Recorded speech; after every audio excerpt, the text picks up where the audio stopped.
for peace and prosperity, peace and security. And we know the security and prosperity that the word that's used there is the same word. And so when you see peace and prosperity and when you see peace and security, it's the same thing. And we're seeing this increase more and more, this call here as Israel's being cornered into making this covenant with death. Isaiah 28, this covenant with death in order to avoid the overwhelming scourge. This covenant with the many, I think it's the same exact covenant from Daniel 9:27 that actually starts the tribulation period. And so as all of this is happening, it's just pushing Israel more and more into that place where they're going to make this deal. They're going to put their trust in a man, and they already are. They're already putting their trust in nations. They're already putting their trust in men to come save them rather than God. And that has been their downfall all throughout their history.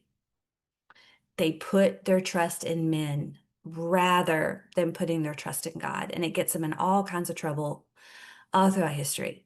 And so here, this is a quote from Netanyahu. He was asked about whether the achievements with Iran, whether this war, Rising Lion, the achievements with the war will allow the Abraham Accords to be expanded. Remember, we talk about the Abraham Accords all the time. I believe the Abraham Accords is the covenant with many that will be expanded. And so here they're saying, will what's happening with Iran allow the Abraham Accords to be expanded? And this is what Netanyahu said. I think so.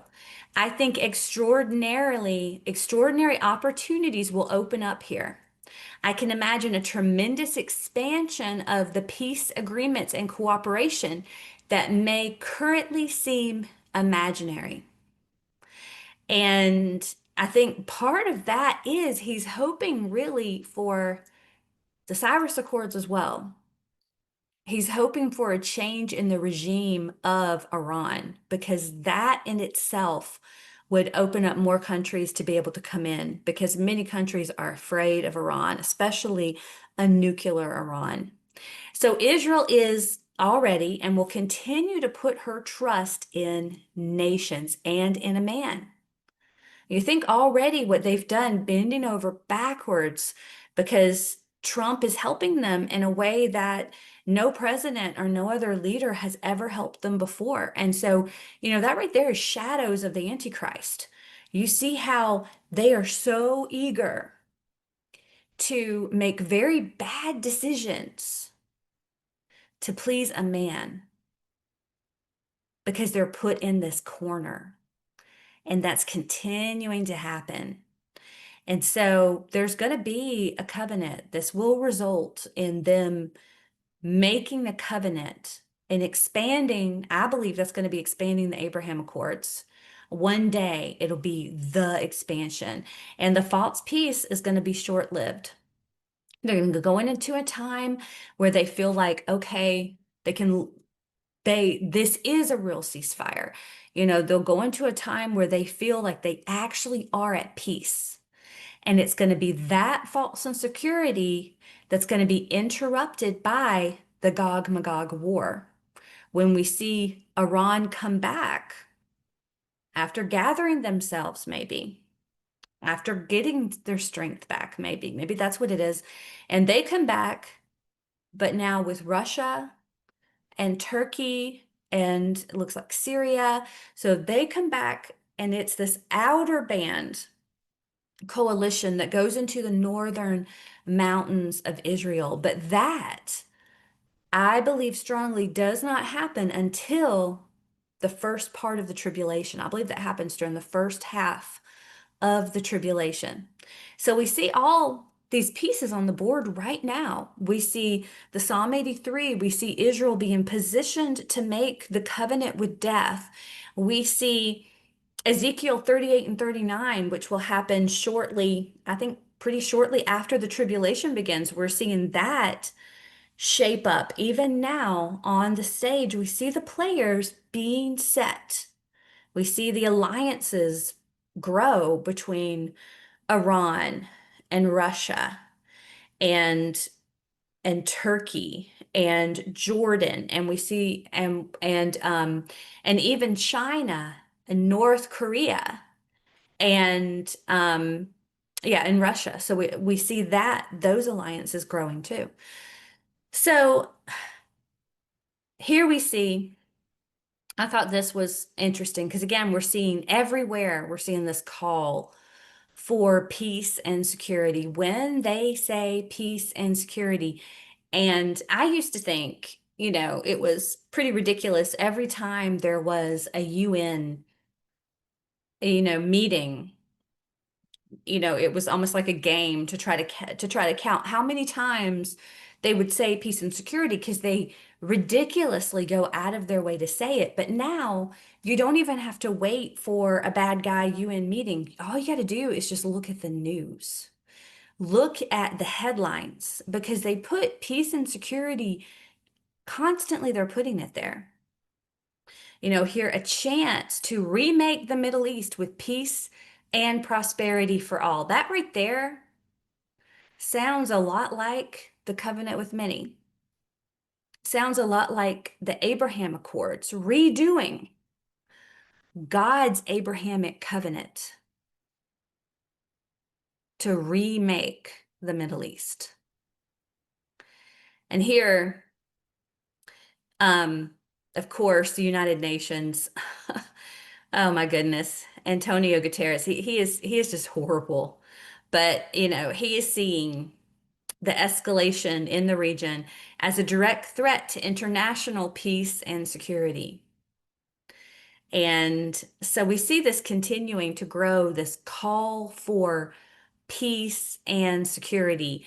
And so I thought this right here was extremely interesting when you're looking at, and especially when you are aware, and we've covered this, the golden age, any Christian should cringe when you hear that because it is new age and it is occultic.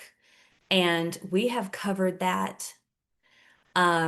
Zach from The Wretched Watchman, he does an amazing job going through all of the evidence and going through all of that for decades and longer. How it's not hidden. This isn't, it's really in your face what the golden age is. It is occultic. And so it's very, this is just amazing the way all of this is coming together.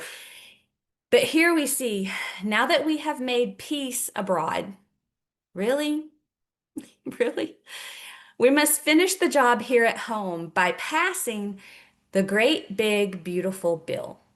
Um, Guys, we talked about this bill last week. I should have put those slides back up here. We talked about this bill last week. This bill puts a 10-year hold. You cannot, it makes it to where AI cannot be challenged. It puts to where you can't put laws of regulation on AI for a decade. It is the perfect setup for the beast system. That is horrifying what this bill does. If you don't know God, that should scare you immensely. It does for AI what all the pharmaceutical laws did, to where if you get injured, you can't do anything about it. You see the connections there. That is what this bill does. This bill is a great big bad bill. They want another BBB. Well, that's what it is. It's a big bad bill. And so getting the bill to my desk, this is Trump speaking, ASAP, will be a historic present for the great people of the United States of America. It's a jail, it's prison, it's a prison planet to, uh, anyway. So as we begin the celebration of our country's 250th birthday, we are finally entering our golden age. Understand the only age that we want is the millennial age, the millennial reign of Christ. What's coming is a great reset. And praise God, they only get 7 measly years where the whole world's falling apart at that. But that is what's coming. And that's what they're trying to build. They're trying to build the beast system.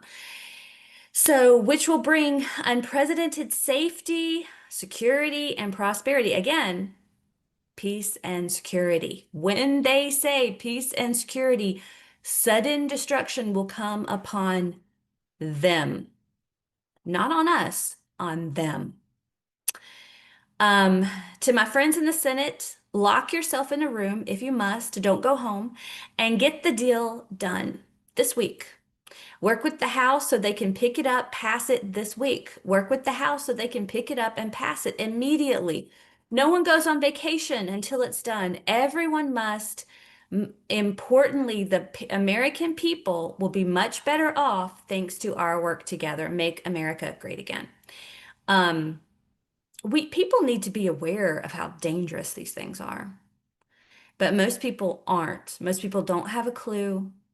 They just follow their political side.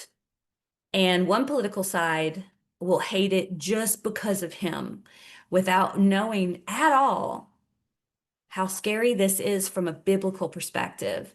And the other side will cheer on their destruction because of him. I mean, if you think about it, the enemy is smart.